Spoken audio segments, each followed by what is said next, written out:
जय हिंद फ्रेंड्स।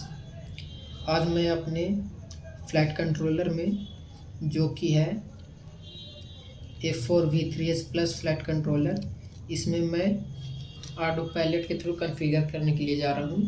तो चलिए देखते हैं स्टेप बाय स्टेप आप किस स्टेप से इसे कॉन्फ़िगर कर सकते हैं। इसके लिए क्या करना है कि आप सेम प्रोसेस, अगर आपके पास कोई और सभी बोर्ड है तो आप भी उसमें सेम प्रोसेस ही उसे आप कॉन्फ़िगर कर सकते हैं, मतलब अपने बोर्ड को आप कॉन्फ़िगर कर सकते हैं।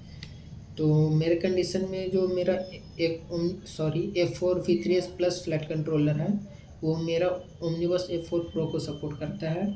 और मैं जो ओमनिबस F4 प्रो फर्मवेयर बोल रहा हूँ वो मैं फर्मवेयर बिल्डर से कस्टमाइज़ किया था, तो मुझे ये WinRAR के फॉर्म में मिला है। तो इसे मैं एक्सट्रैक्ट कर लेता हूँ। पहले यहाँ एक्सट्रैक्ट फाइल पे क्लिक किया। अब यहाँ पे ये ओके मांग रहा है, ओके किया और ये एक्सट्रैक्ट हो चुका है। आप यहाँ पे देख पा रहे ये है। अब इसके बाद क्या करना है, अगर हम यहाँ पे फर्स्ट टाइम इस पे अगर हम अपलोड कर रहे हैं इस फर्मवेयर को, मतलब कि आर्डो पायलट में अगर कॉन्फ़िगर करना चाहते हैं तो उसके लिए क्या करना पड़ेगा कि आपको सबसे पहले एनव या तो फिर बीटा फ्लैट के थ्रू इसमें आपको कॉन्फ़िगर करना पड़ेगा। उसके लिए सबसे पहले आप एनव या बीटा फ्लैट आप पे ओपन कर लीजिए। मैं अपने केस में एनव ही ओपन कर रहा हूँ।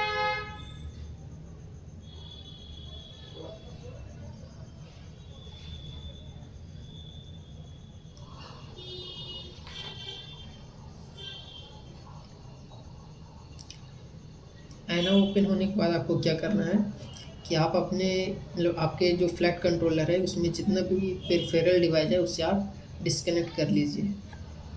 तो जैसे कि आप देख पा रहे हैं यहाँ पे मैं इसका कंपास रिमूव कर चुका हूँ। इसके बाद आपको क्या करना है, यहाँ पे मेरा बूट बटन दिया हुआ है तो बूट बटन को प्रेस करके रखना है और यूएसबी को प्लग इन करना है। तो इससे मेरा फ्लैट कंट्रोलर है वो DFU मोड में जाएगा। उसके बाद रिलीज़ कर देना है। तो यहाँ पे इस बार सो DFU मोड पे नहीं गया है, दोबारा प्लग कर लेते हैं।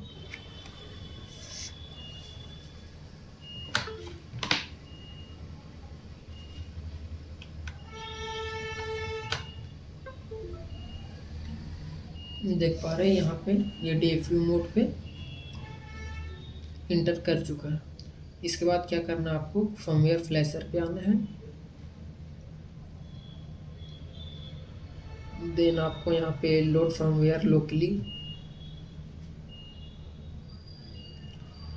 उसके बाद आप जो फाइल को डाउनलोड किए होंगे या एक्सट्रैक्ट किए होंगे तो आप यहाँ से आप उसे सिलेक्ट कर लीजिए।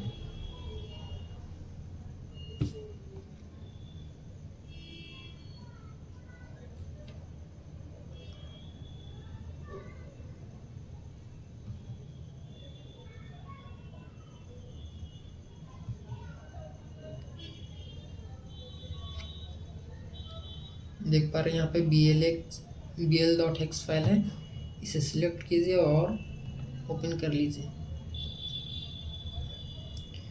एक बात याद रहे, जब आप DFU मोड पे इंटर करते हैं तो ये दोनों मतलब कि नो बूट सीक्वेंस और फुल चिप इरेज आप इसे इनेबल कर लीजिएगा। बस यही दो इनेबल होना चाहिए, बाकी सारा डिसेबल। उसके बाद आपको सिंपली यहाँ पे फ्लैश फर्मवेयर पे क्लिक करना है।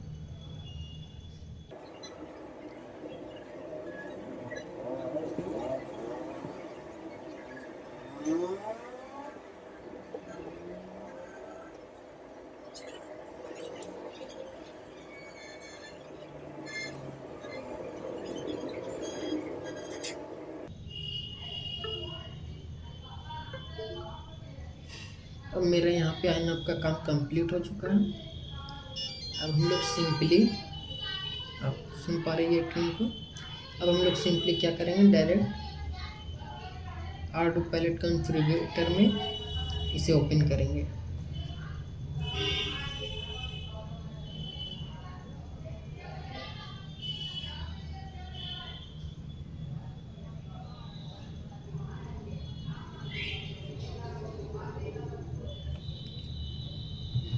Mission planner.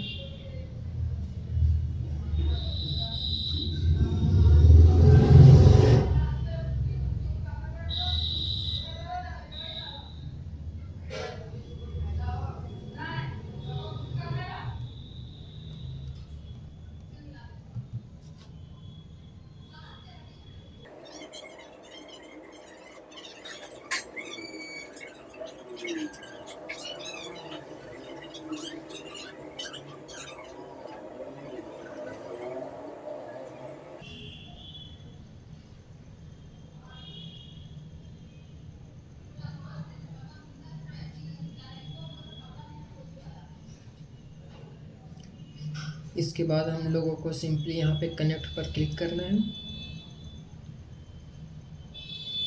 तो आप देख पा रहे हैं यहाँ पे इजीली कनेक्ट ये ले चुका है। अब इसको सिंपली जिस टाइप से हम लोग मिशन प्लानर में कॉन्फ़िगरेशन करते हैं उसी टाइप से अभी हम लोगों को अपने क्वाड को कॉन्फ़िगर करना पड़ेगा।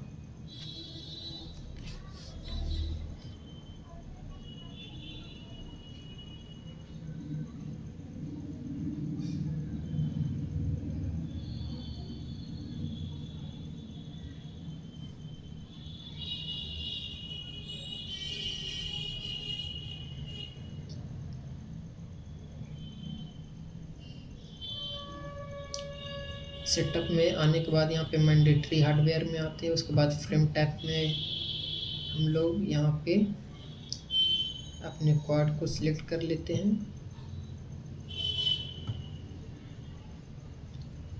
देन एसएस कैलिब्रेशन, आपको ड्रोन को लेवल करना है और सिंपली कैलिब्रेट पे क्लिक करना है। लेवल के लिए बोल रहा है तो लेवल करके क्लिक किए। देन लेफ्ट बोल रहा है तो ड्रोन ये फ्रंट हुआ, इसका लेफ्ट इस साइड होगा।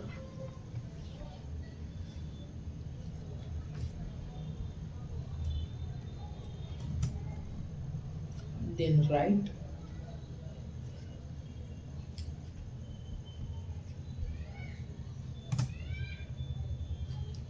देन नोज डाउन, ये नोज है तो इसे डाउन कर देते हैं।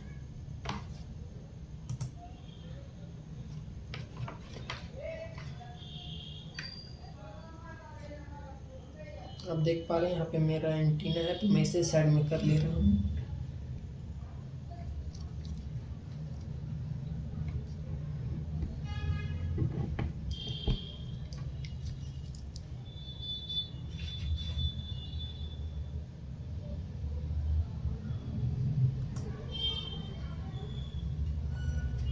एंड देन बैक बोल रहा है तो मैं इसे बैक में कर ले रहा हूँ।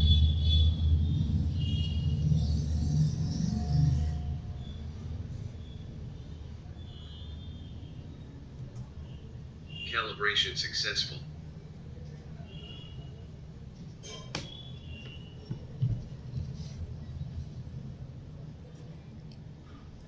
इसके बाद कैलिब्रेट लेवल पे करना है।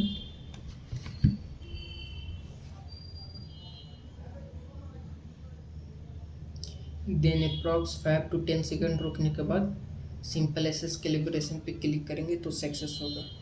अगर अभी तुरंत कर देंगे तो सिंपल कैलिब्रेशन सिर्फ यही फेल हो जाएगा, बाकी सारा होगा बट सिर्फ सिंपल कैलिब्रेशन फेल होगा। तो इतने देर रुकने के बाद यहाँ पे क्लिक कर देते हैं। देख पा रहे हैं यहाँ पे कंप्लीटेड लिख चुका है।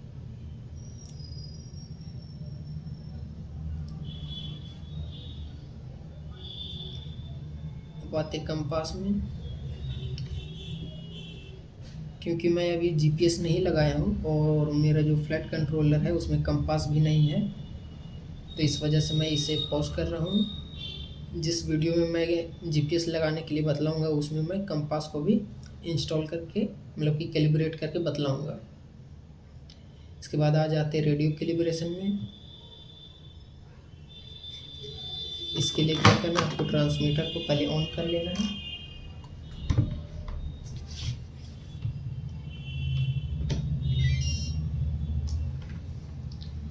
उसके बाद सिंपली कैलिब्रेट रेडियो पे क्लिक करना है।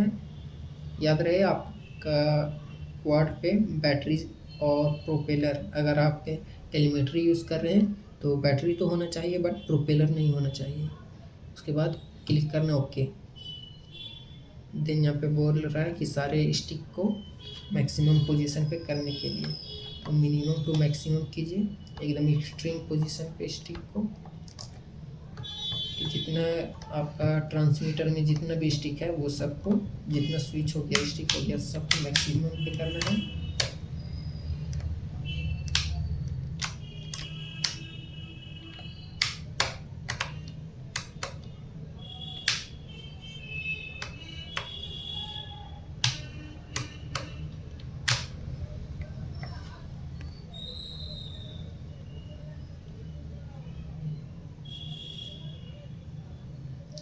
आप जैसे कि स्क्रीन पे देख पा रहे हैं मेरा चैनल 6 है, सो मैक्सिमम पे नहीं जा रहा है क्योंकि मैं इसे 6 चैनल के मतलब कि टोटल 6 मोड यूज़ करूँगा, तो इसे मैं थोड़ा सा ट्रिम किया था उस वजह से। बट मैं ट्रिम किया था उस समय ओके था, तो अभी कोई दिक्कत नहीं है। अभी हम लोग इसे इसी टाइप से मैक्सिमम करके छोड़ सकते हैं। उसके बाद सारा हो जाने के बाद यहाँ क्लिक व्हेन डन पे क्लिक करना है, देन ओके, ये हो गया। इसके बाद आपको आ जाना है सर्वो आउटपुट में, तो कुछ वैसा है नहीं, देख ले रहा हूँ।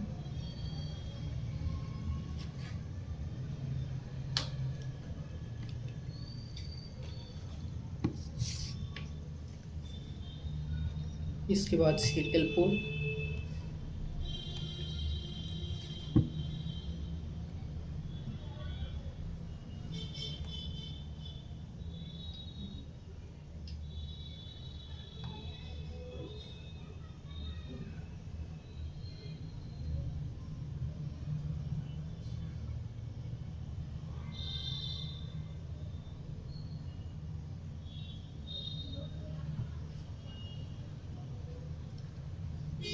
सीरियल पोर्ट में आप देख पा रहे हैं हम लोगों को जब हम लोग आइनअप पे आते हैं तो इस बोर्ड के लिए हम लोग को 4 UART पोर्ट मिलता है। क्योंकि मैं अभी कुछ भी कनेक्ट करके नहीं रखा हूँ तो मैं यहाँ पे सारे को डिसेबल कर दे रहा हूँ।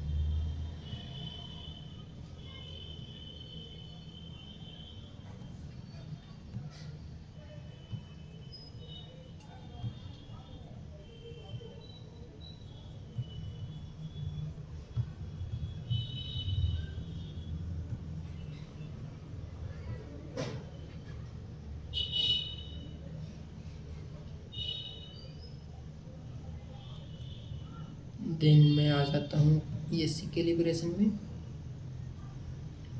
मेरे कंडीशन में अभी यहाँ पे नॉर्मल में है, तो अभी के लिए मैं इसे नॉर्मल ही रहने देता हूँ। इन फ्यूचर में इसे किसी भी वन शॉट या तो फिर डी शॉट 300 में मैं कर लूँगा। इसके बाद आ जाते हैं फ्लैट कंट्रोलर में, सॉरी फ्लैट मोड पे। अगेन अपने ट्रांसमीटर को ऑन कीजिए और स्विच को फ्लिप कीजिए। तो फर्स्ट में मैं स्टेबल रखना चाह रहा हूँ तो स्टेबल है, सेकेंड में मैं लोटर कर दे रहा हूँ या एल्टीट्यूड होल्ड में, और थर्ड पे मैं कर दे रहा हूँ लोटर।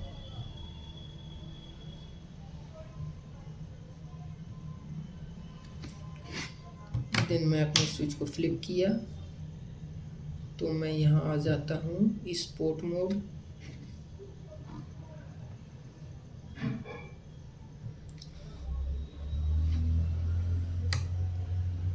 देन RTL या लैंड, RTL ही कर दे रहा हूँ। देन मैं यहाँ पे लैंड कर दे रहा हूँ और फिर इस मोड पे RTL।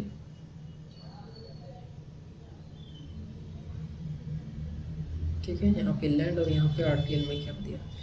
उसके बाद सिंपली सेव पे क्लिक कर देना है। उसके बाद मैं फेल सेव पे आ जा रहा हूँ।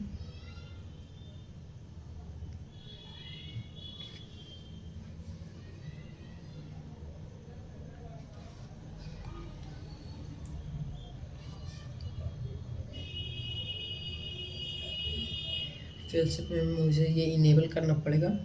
मैं ये कहना चाहता हूँ कि इसका जो मैं पार्ट बाय पार्ट जो वीडियो बनाऊँगा उसमें मैं काफ़ी अच्छे तरीके से और डिटेल में भी इसका वीडियो अपलोड करूँगा। तो वो एक वीडियो सिर्फ एक मोड के लिए स्पेसिफाई रहेगा, उस पर आप काफ़ी अच्छे तरीके से सीख पाएंगे। तो मैं फेलसेप को अभी डिसेबल रहने दे रहा हूँ। उसके बाद मैं यहाँ जाता हूँ ऑप्शनल हार्डवेयर। ऑप्शनल हार्डवेयर में यहाँ से हम लोग बैटरी मॉनिटर को इनेबल कर देते हैं, लेकिन अभी के लिए मैं इसे डिसेबल रहने दे रहा हूँ।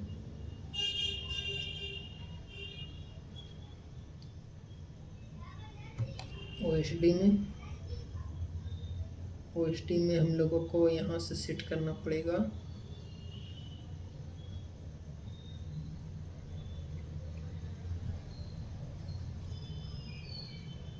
Onboard OSD।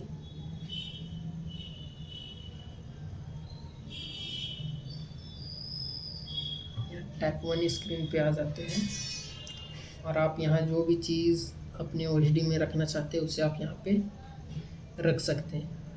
उसके बाद सिंपली राइट कस्टमाइजेशन पे क्लिक कर देना, तो ये आपका जो आप चेंज किए रहेंगे वो सेव हो जाएगा।